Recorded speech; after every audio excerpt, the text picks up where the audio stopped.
All right, what is going on YouTube? Let's get right into this video. How do we get SealLand 25 Abyss done? We're going to start with 25-1, so the first node.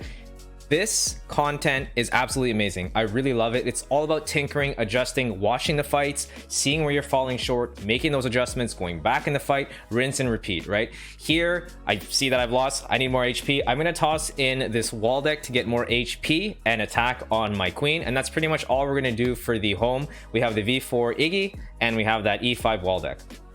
We're just gearing up the wall deck here. Anything that has attack and HP works because the home system, the tenant is going to give percentage base of the attack and the HP, so you want to tune them accordingly. If you want more attack, tune them with those attack enables. If you need more tankiness, make them have those HP enables.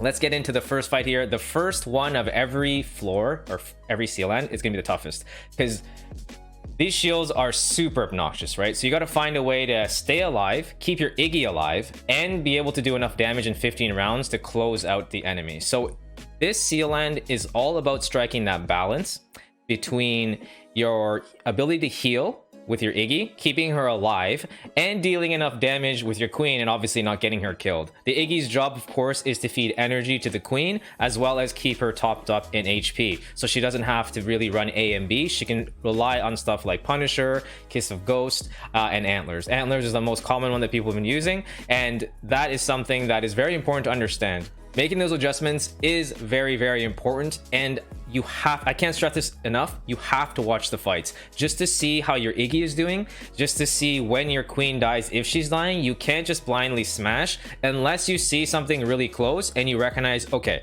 this just has to do with luck. Maybe it's a purify that I need, maybe like it's one less crit or it's one more crit, and then you can maybe smash and spend a bunch of attempts and try to get through these stages. But I watched every single one of these fights to make sure that I could adjust accordingly, because every single wave is going to have its own little thing going on, and you're going to have to like tune the queen to be a certain way. And right there you see that we did pretty well. Iggy died and then we get immediately destroyed, right? So I know that Punisher isn't going to work, and that's where I started. So we're making the adjustment here. We're going to Antlers. We're going to give her the Holy Damage Stone, and here we're going to actually choose Precision, Holy Damage, and Armor Break. Armor Break is the breakout imprint for SealLand Abyss. It is such an insane damage multiplier. It's actually very, very strong. And when you're dealing with these priests, they have this ability to apply a attack debuff and a crit debuff. So not having to rely on crit rate and crit damage is really strong. So you'll see here that I've completely given up on doing any crit damage, and all I'm worried about is surviving long enough, and I'm believing that the Antlers will scale over 15 rounds, and the Holy Damage, the Armor Break, and the Precision will all start stacking. It'll do more and more damage, and we don't need to rely on crits. So all we need to do is purify the attack debuff. So right now there's 6 on her and we just purified it, right? So it sucks when you end up purifying the crit debuff. You don't have a choice, right? Because the purify system is just going to choose a random one out of those two, because there's 2 debuffs, one's for attack and one's for crit, and sometimes you're just going to debuff the wrong one, and that's just RNG. But once you dial in a certain build and you recognize what you're fighting against, you can always adjust and try to give yourself the best chances of clearing, right? Over the course of many fights, you're probably going to get that one high roll where all the things line up, and you'll be able to actually capitalize on the enabling system you set up, or the gear, or the artifact, whatever it may be. Whatever adjustment you did, you'll be able to see it play out in real time. And it'll be obvious when it's like, okay, this is just luck. I just need to wait for all the luck to line up. So there we made those adjustments.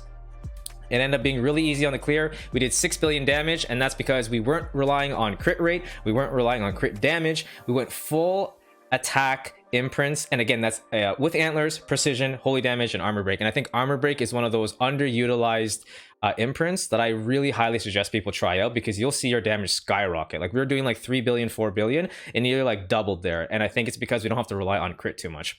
Now we're facing the second node, and this is the super standard build for, here, I don't even realize it, but we were running PvP enables. So we had even more stats to tap into. But when we're facing the second node, 25-2, the standard build is going to be A and B with a crit stone. And you just run a little bit of DR, crit rate, and crit damage. And you can just pretty much just one tap all the warriors, because the warriors they're not that hard. They have 2 things that they do. When they do a basic, they add crit rate to all the people on their side, so all the enemies get crit rate increase. And when they do an active, they have I think that's when they give you the armor debuff. Actually, I guess the armor debuff is with the basic as well. But if you notice, every single time they do a basic, we lose armor on the queen, and they gain a crit chance. So as they start scaling more crit, it can get a little dangerous. So you have to make sure that you have the A and B, and you just want to get the damage from the stone, which is the crit damage stone, and the imprints that are going to be, of course, damage reduction, so you don't die so quick, and then crit rate and crit damage. So here all we have to do is make sure that we don't die. We've already triggered unbending here, but again, Iggy's job is to stay alive, to keep the queen alive, and the better we're able to do that, the longer the fight lasts, and we'll eventually be able to kill the enemies, because they can't really do enough damage to outpace Iggy actually healing the queen. But these warrior waves, regardless of what SealLand you're facing, are going to be really damn easy, right? Because they're not really doing anything to prevent you from doing more damage, because all they have is the ability to do damage themselves. They have no way to heal, like the shields from the last node that we fought. So this one's relatively easy. This one is really tough. We have shields and warriors, so there's a little bit of both. Typically, the node 3s aren't that bad, but when you get to SealLand 25, this does get extremely rough, and I had to do a bunch of iterations here. We're going to make an adjustment here because we're dying, obviously, so we can't really rely on the A and B and the crit stone, but we want to do just more damage as well. So I end up going for the holy damage with the antlers and just going back to the precision holy damage armor break setup. I want to do a lot of damage, and here I'm banking on the Iggy to survive long enough to give us that sustain, right? So you either rely heavily on your Iggy to keep healing you up, or you rely on your squash to get tanky enough where you're not gonna die. And that shelter enable there is just one play that I made where I was trying to give her enough damage, but at the same time mitigate some of the crit, because these warriors give crit chance to everyone on the enemy side. So that means the priests are going to be hitting harder than usual. The warriors are obviously going to be hitting hard because they just crit all the time regardless of when you face them. So the enemy team can always crit now, so you want to have the shelter to buy yourself a little bit of time, so it's less taxing on your Iggy to heal you to full HP. But essentially it's about watching the fight again. Like, you just watch the fight, you see what's going on, what is the enemy doing, and is there anything in the kit, in the heroes and the enables that allows you to. And that shelter is keeping us really close to hitting unbending, but we actually don't hit unbending. And that's a huge thing to realize, is that if you can kind of skirt hitting unbending and then heal your way all the way back up with the Iggy, that is huge, right? The enemy is not actually like right there. Okay, so there we're dead, right? We actually lose all of our unbending, we end up dying there, so I have to make another adjustment, right? But I recognize that we got them super duper low, so this all-in imprint system is working, right? I just need to make another adjustment to make sure that she can survive. And the easiest way to make that adjustment is, we were just really shy there. We got super low, so all we need is a little bit more HP. So I just double check the stone, make sure we're good. I just set up the one enable there for more HP, and then we're gonna go back in. And again, these are the adjustments I'm talking about. Watch the fights, see what's happening, and then is there anything in the hero's toolkit that'll allow you to do that? And if not, is there like something you can do to the Iggy? Iggy's pretty maxed out here. I don't really adjust her at all. I think I'm actually running the Iggy without shelter, which is really huge, especially in the last boss fight. I don't even think I run the shelter on her, so I would have had an easier time with the boss in node 4. But again, it always pays off to check all your heroes, but for the most part, once you tune in your Iggy, she will survive all the fights most likely. And if she ends up dying in like around 2 or 3, that's usually a big indication that you're not strong enough to clear these waves, because your Iggy needs to be there for like the whole fight, because otherwise you can't run antlers. You have to rely on A and B. And the downside of A and B is you don't have enough damage. So you'll often find that you're surviving for 15 rounds, but you actually can't get the kill because you're lacking damage. Here, it's that 1 HP enable, right? Like in round 8 or round 9 there, we were down to like 0 HP, and we would have been dead there otherwise. But again, having these enables really allows you to fine-tune your hero for the specific enemies you're facing once you identify what the issue is. Like, what round are you dying? Are the enemies surviving till the end? Do you need more damage? All these things, when you figure them out from watching the fights, you can make these like small little tweaks, and all those things will matter. So this is the boss fight. We're in node 4.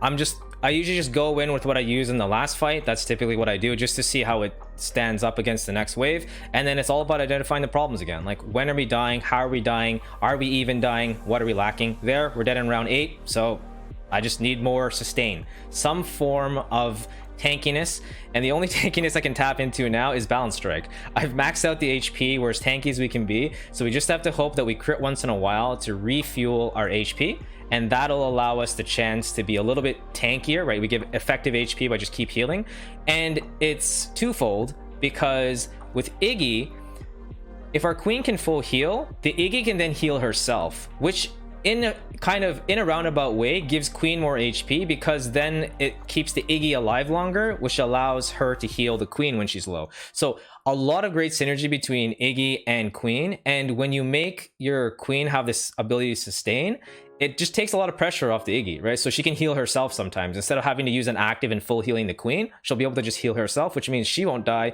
again, which will give her more sustain, which means she'll get an active off more often and giving energy to queen, getting more actives off with the queen herself. So again, great synergy, and you can create a lot of good sequencing if you can give a little more sustain. And I would actually suggest using Balance Strike more often. I think it is one of the breakout enables.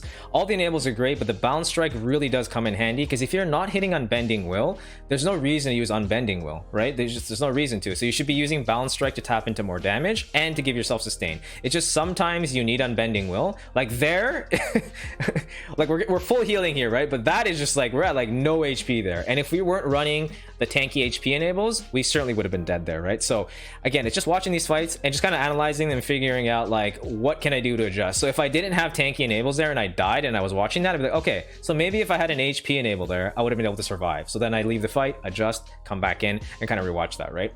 But it really does show you that tinkering and tweaking does have a huge impact on these fights, right? And this is looking pretty damn good, right? We adjusted the Balance Strike. We're doing a decent amount of damage. They're getting pretty low. We still have 4 rounds to clear out here, right? And neither of them have died yet, right? Again, if we get hit really hard though, we will die. And here the Iggy healing herself is probably bad. It's probably going to cost us. Yeah, here we get the block. We're pretty much dead. Yes, the follow-up, we end up getting clapped there. That's really unfortunate, and then the Iggy falls after that. But again, we just need to keep adjusting and seeing where we can make these gains via the enabling system, or when it really comes down to it and you have no other choice, you can always shift your void enables into your tenants, and that way you can get even more stats. But I really try to stay away from that. This whole fight, we're just running that void 0 wall deck. But speaking of that, we're gonna make an adjustment here. I need more HP.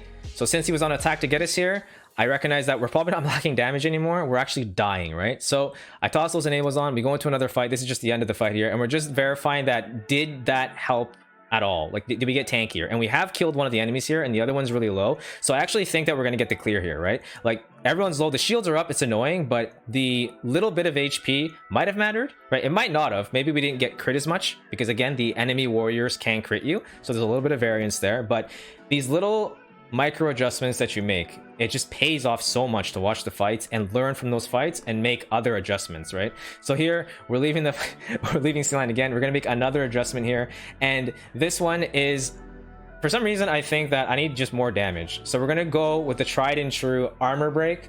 We're gonna drop the holy damage to pick up the armor break, because we know armor break has been really good to us. We've used it in multiple of the nodes, and it's produced an insane amount of damage. And since I'm getting to the end there, and I'm killing one enemy, and some of them are super low, I just think if indeed holy damage isn't as good as I think it is, it's worth testing whether armor break is actually stronger, right? Because if I'm still like hitting really hard, but I have armor break added on, I'm just gonna hit that much harder, right? So again, it's just about testing and seeing if it works or not, right? It only costs you like 30 gems. It's definitely worth seeing how much more damage you can do by changing just one void imprint. And we'll see here that she hits really damn hard, right? We did, I think, 5.8 billion on the previous run where we got them super duper low. And with armor break, surprisingly, even Balance Strike, surprisingly, you would think you need Unbending Will, you want holy damage, but when I've switched to armor break, I've had great results, and I don't think I could have cleared the waves that I cleared without using armor break. So here we see Balance Strike really kicking in. We're able to heal. The Ignis is keeping us alive and keeping herself alive. Every single time I get these huge crits, I full heal, which means Ignis there, she's able to heal herself instead of having to spend her heal on the queen. We're critting again, getting more heals. We're getting Phoenix heals. We also get the end of round heal from Queen herself, so a lot of sustain built into Queen's kit. But when you combine that with Iggy, that's when you start really seeing like how tanky you can go and how much you can sustain, like how much damage you can actually take on.